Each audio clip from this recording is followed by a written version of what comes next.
C'est parti pour la correction d'un dessin. Alors déjà, quand je regarde les proportions, c'est nickel. Ça correspond bien au modèle et toutes les distances sont bien respectées. Pareil pour les espaces négatifs qui sont autour du modèle.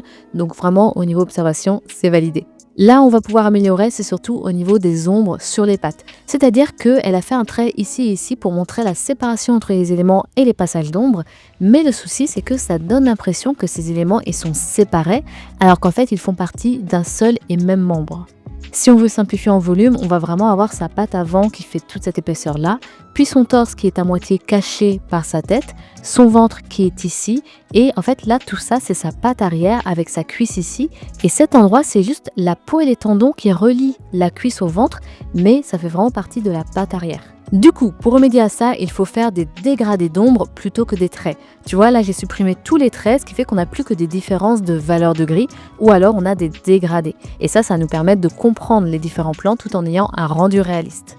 D'ailleurs, en parlant de valeur, vous voyez quand on met le modèle en gris, on voit que les contrastes sont plus élevés. Du coup, j'ai pris des gris plus foncés et ça va nous aider à donner plus de profondeur.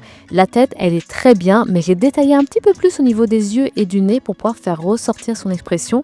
Donc voilà le résultat, encore bravo à elle, j'espère que toi ça t'a aidé et si jamais tu souhaites une correction sur un de tes dessins, n'hésite surtout pas à m'envoyer tes travaux en MP.